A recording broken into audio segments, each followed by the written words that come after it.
Welcome to the Infinity One podcast, episode number 7. I'm here with DJ, my co-founder at Infinity Development, and today we're going to be talking about breaking the bottlenecks, rethinking housing capital collaboration in Los Angeles. So we're going to be giving a brief recap as to what the 23rd Annual LABC Mayoral Housing, Transportation, and Job Summit was, and a forward-thinking, action-oriented discussion about the future of affordable housing in Los Angeles. So I just want to start off by saying why this summit mattered in the first place and our key takeaways. So, one of the main reasons that we attended this housing summit was so we could learn as much as we can. Being young, being driven, and being ambitious. We want to put ourselves in a room where we could learn from other people, learn from all these different institutional partners, and learn what the government is doing right now at the moment to combat the affordable housing crisis in Los Angeles. So the LABC Summit, it felt completely different. I was at the event last year, but this event, it felt different. It felt more urgent and more honest. Policy, it's not the problem, it's execution. There is a lack of execution, and people and the cities and all the different governments, they need to come together to see how we can fix these issues. If we wait on policy to catch up, we're still going to be solving yesterday's problems that are going to be tomorrow. So this is something that we need to fix. LA, it just doesn't have a housing shortage issue right now. We have a systematic breakdown, you guys. This is in terms of the permitting, in terms of the collaboration between the cities, in terms of capital coordination, how people are able to come and raise the capital. Because I know a developer, as I've mentioned this beforehand, that had to get funding from 30 different sources just to complete one affordable housing project in Los Angeles. And that's crazy. And I don't think there should be that much regulation surrounding affordable housing development, especially given the fact that we need affordable homes because LA is short more than 500,000 units, and we just need more accountability, and we need everybody to come in and really be honed in on this problem and seeing how we can solve it in a more efficient, more technological way, because the ways of the past, they're just not going to be able to work, especially with the rapid increases in technology and the demand for affordable housing, because the community needs it, we need it, and the world sees it that LA needs the help. So that's just a few of the starting points that I'm going to mention, and I'm going to pass the ball over to DJ right now. Yeah, so I think this was the first time I had been at the event.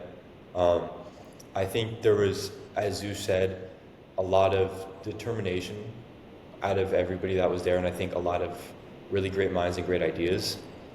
One thing I did notice, which Zeus kind of touched on, is just the urgency that I think a lot of both people in the public and private sector were bringing to the issue of the amount of affordable homes that we need in LA, and kind of the lack of execution that we've had over the last couple of years in providing that. I think we were able to see a great example in Long Beach, and Mayor Rex Richardson talking about his affordable development center, and getting to see people in the private sector like Bridge Housing who are very successful in providing affordable homes, and understanding how we can collaborate better both in the public and the private sector. And I think it's that that a big key point of this event was the creation of La Casa, which is an organization that will basically be hopefully a one-stop shop for this funding and innovative financing for affordable housing. And I think understanding that it can be a key player in the development of new affordable housing or infill developments or anything like that. I think being able to see that the city of LA and the county of LA is taking that type of action to create a more streamlined system, to create more developments faster, and be able to actually start to execute maybe on some of these plans is really great to see. And yeah, I think it's definitely one of those things where it's just a systematic issue. LA's a large city. It's got a lot of people, not a ton of land left in the city of LA, maybe itself. But I think there's a lot of ways that innovative financing and smart government policies and great collaboration can come together and really solve this issue. I completely agree with what DJ said in terms of everything. One of the key points that DJ mentioned in the first podcast I recorded was the need for forced collaboration. You know, there is a huge demand for that because there's people saying that they want to do this, other people saying they want to do XYZ project, but the need for collaboration is huge, not just in the affordable housing side, but when we look at LA as a whole, the homelessness crisis is huge. And then also the fact that we recently had the LA fires, that is another big issue that we're facing. So LA right now is, it's in a tough spot. And we have all these big events coming in the future, such as the Olympic Games in 2028, and we have the World Cup in 26, and then we have the Super Bowl in 27. And at the same time, we're also facing a energy shortage because of the lack of data centers. Because as DJ mentioned, there's not enough land in LA, so we can't really develop these big data centers. And where we do develop them, it takes time for the energy to come over here because of grid problems and whatnot. So that's just in terms of that. But in terms of the public-private collaboration, this is something that's going to be no longer optional. It's going to be foundational, you guys. They have to be strategic. We need to think about different ways of funding these development projects. We can use CDFIs, bringing in different nonprofits, you guys, and using modular firms or maybe permitting consultants early. Because one of the biggest issues when it comes to developing these projects is the permitting process. You know, for your development to come to fruition, you need to go talk to the city, and the city has to approve it. And it's really difficult because there are these new laws that are constantly getting passed, especially with what Karen Bass recently said, and especially because of the fires. So by the time that these new laws get passed, it takes time for the actual government officials, the urban planning officials, and the city permitters to catch up and be ready and be on top of the new laws that are coming out. So there's this like disregard. By the time new laws come out, it takes time for them to catch up. And that catch up time is what kills the developments. That is what kills the developers.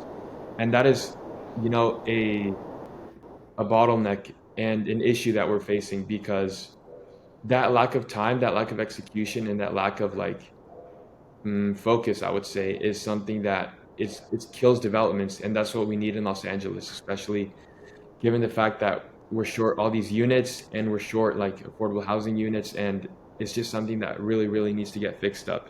So philanthropy and first lost capital, they can unlock deeper affordability, you guys, but it's just really hard. We need some examples like pre-approved capital stack templates for underutilized public sites, or we need to get more creative with our financing. There just has to be something else that we can do. And for us, for DJ and I, we really want to see how we can bring in new innovation, new technology to maybe make a new way of sourcing the capital, maybe have a blended capital stack, as one would say, and seeing how we can incorporate new ways of financing to these development projects in order to foster more developments to solve this housing crisis that we're facing. So DJ can expand more on this. Yeah, for sure. I think in that, financing sector, I think it's really critical to start to really organize and lean on philanthropic organizations a little bit more with that public source of funding. These role of these philanthropic groups can be a great source and a great way to start developments. I think recently there's been a lot of religious organizations that have started to partner with developers to start creating more developments under this religious group. It just creates another source of funding. It kind of makes the permitting process, as Zeus was talking about, more streamlined. And I think understanding that, the financing and the capital stack has to definitely be more innovative, and I think that's a big part of what La Casa is hoping to accomplish. I think La Casa is going to be that more creative financing that we're looking for, that's more streamlined. We're not looking to go 30 different places to, fund the project, because I forgot exactly who was talking about it in the summit, but somebody was discussing that each time you go to a new source of funding, you're adding months of time on your development. And if we're trying to look at increasing the output as fast as possible, we need hundreds of thousands of affordable units in LA. Adding 6+ months just for a new funding source is not going to cut it, and we're just going to be on the same trajectory that we've been on.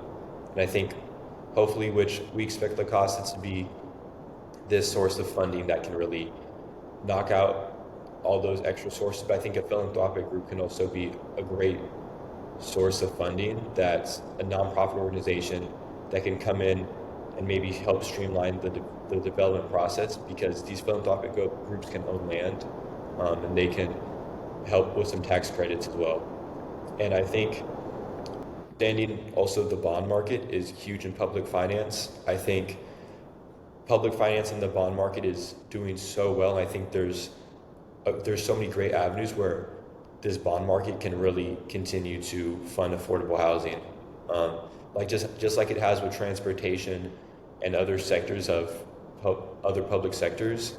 I think being able for developers and the people in the public sector to understand how to access these private markets, access these bond markets, and use that to the advantage, because these banks have so much capital that they're able to give away. And I think being able to communicate, and it's part of that collaboration aspect, being able to collaborate with these banks and being able to really understand how to use the private markets is essential for financing to become more innovative, to become better, so we can have more affordable units. That's amazing.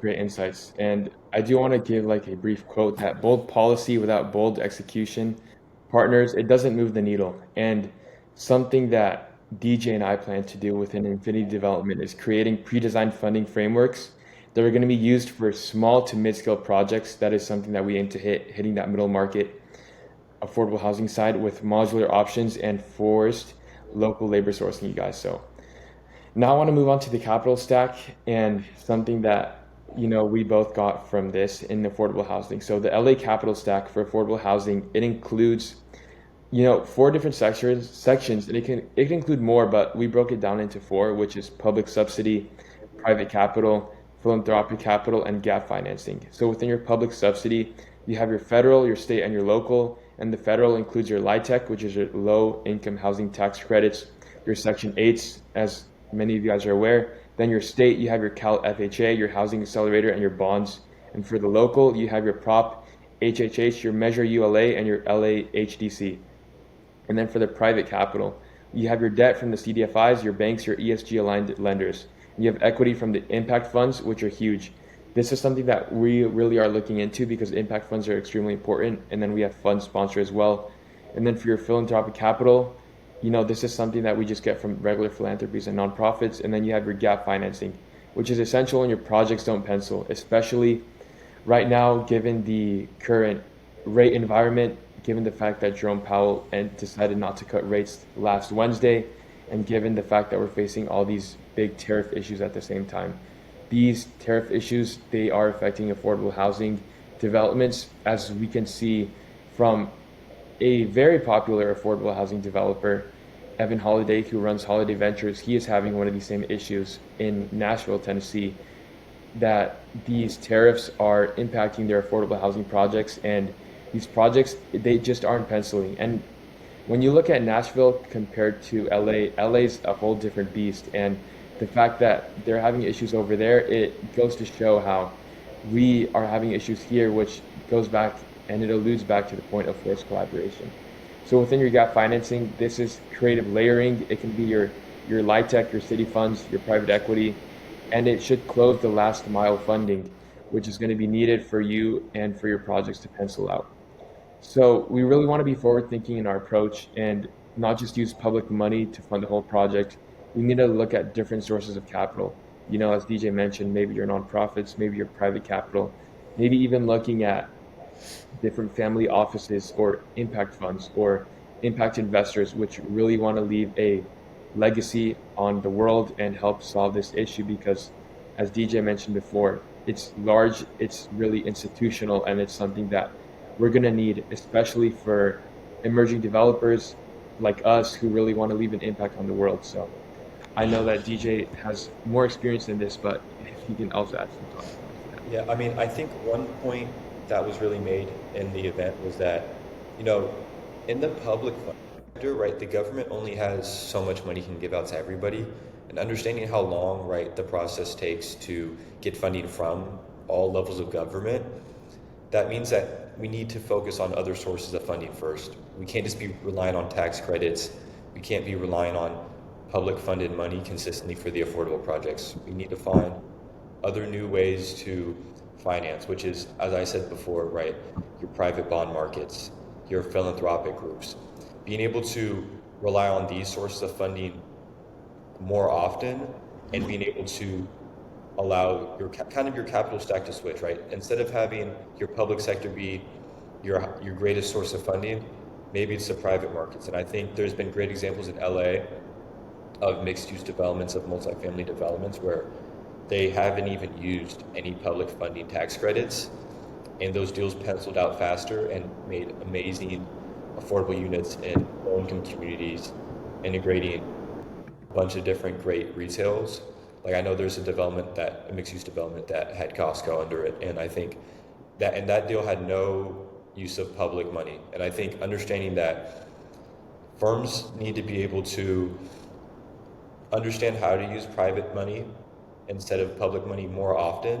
And I think when we do that, the streamlined process of using public money will become better. I think if we give kind of almost the government some breathing room a little bit and having so many tax credit applications, it'll be able to finally circle through all of the applications, and so hopefully we'll be able to kind of take over that role a little bit and be able to have a more streamlined source where we're very rarely relying on government funding for affordable developments.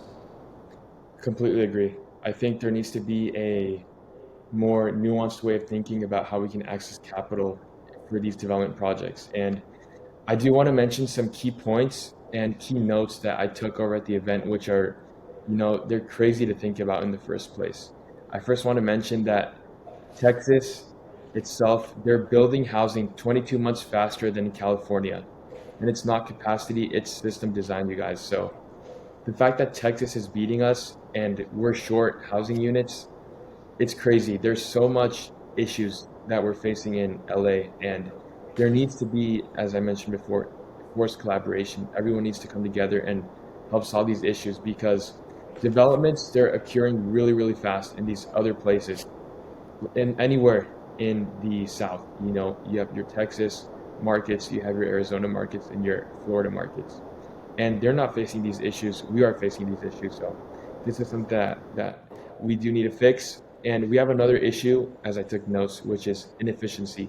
The permitting delays, they can add anywhere from 6 to 12 months to your timelines, this is what really kills developments, because then the developers need to come out of pocket and need to use their own money, their own personal money, open new lines of credit, whatever it may be, to fund and keep their development projects alive. As DJ mentioned before, that each funding source, it can add up to 4 months and $2 million in your soft costs, which is going to kill your pro forma in the long run. And then we have modular construction. This is something that is super promising, and a lot of innovative developers, they're looking to use it, but we need more stability in the execution, you guys. There are very unclear city roles because the city itself, they are very ishy when it comes to new technologies. We also have vendor volatility given the market right now. And then we have utility delays because, the utility vendors in LA, it's crazy how it works. And let's not also forget that we have really big labor shortages and labor issues, especially recently, you guys. 90% of LA's housing labor force, it's undocumented, and this affects both the workforce and the community trust. So this is something that we are going to need to fix, and it's going to need a whole government approach, I would say, like a statewide approach and even a national approach for us to fix this issue, because we're just not building housing fast enough. And this is something that we really need. And this is something that DJ and I do pride ourselves on how can we really be like innovators and be changers in this industry while at the same time being, for the community. And it's just really difficult right now, given the fact that we're facing all these issues, when in the first place we shouldn't even have these issues if everybody would just come together and really lean on solving these issues in the first place. Right. I think one big thing too, you were talking about 90% of the labor force being undocumented. I think a key point is making sure that they understand their rights and that we treat them with respect, with and with proper labor policies. I think making sure that as developers are not taking advantage of these undocumented workers in the construction process or wherever they may be in the development process, it's key to employ labor. I think it's key to treat these people with respect because they're they're the backbone of our labor force, and understanding that without them these developments don't happen, and these people work day and night to have these developments go up. So I think I just wanted to mention that. And I think understanding as well that, you were talking about the utilities, and I think how can we make these affordable developments energy efficient and renewable and implement renewable energy. I think there's a gap in that renewable energy space for affordable housing, and I think just continuing to be energy efficient and think about the environment and sustainability is key with these developments too, right? These developments shouldn't just be lackluster, not like small, like they can be middle market, but I think these developments need to be treated with respect, right? These affordable developments should be places where people pride themselves in living, and also places that are going to continue to help our environment be stable and turn the corner. Completely agree. And a lot of the issue, you guys, it isn't about funding. It's about aligning the funding with projects that are shovel ready, well structured, and backed by accountable partners in the first place. We mentioned the importance of partnerships, but when it really comes to executing these big projects and these big affordable housing projects, especially in highly competitive and challenging markets to build in, especially in Los Angeles and anywhere in downtown, really, because there's been a lot of talk about how we can do adaptive reuse for projects, office conversions, you have your condo conversions and whatnot, but it's just really, really difficult because we're facing all these systematic issues, not only on a national scale, but also on a minute scale when it comes to the intricacies of LA as a whole. How do we navigate the different laws, the different zoning laws, the CEQA rules, if you're gonna get hit with an EIR for your project and whatnot. And all these are gonna add months to your development projects, which is gonna change and alter your performance in the long run, which then is gonna, it's gonna lead for you to be at a loss or even stop doing the development project or scare away developers, which once again, it's gonna make housing be even more in demand, but at the same time, it's going to be a challenging time for developers. So we just want to end off this podcast by saying that we really, really, really need to think about everything as to how we can all come together in a collaborative and just really, I would say, way that we can all structure in a collaborative and structured way so that we could all be on the same page and really move the needle forward in terms of hitting the issue that we're facing right now. Exactly, yeah. I think just understanding how do we collaborate, how do we be more innovative with our financing, and how do we continue to bring value to the LA market. Yes, completely agree. Solving LA's housing crisis, it isn't just about the units, it's about systems. Innovation, it has to mean execution. And we need execution now, you guys. Collaboration is the new currency of progress. So we'll see. We'll see what the city ends up doing, and we'll see what new policies are going to come into play, and we'll see how the development game itself is going to be impacted with the interest rates in the future, with the tariffs, say, and the supply chain issues that we're facing, the labor shortage issues that we're facing. But we're in the midst of it, and we're ready to put our foot in the door and just be ready to learn and be ready to help out in any way we can with Infinity Development. So I appreciate all you guys for tuning into this episode. And any closing remarks, DJ? Yeah, I think just let's continue to be innovative and let's continue to work together. Amazing. All right, then. Thank you for tuning in. Until next time.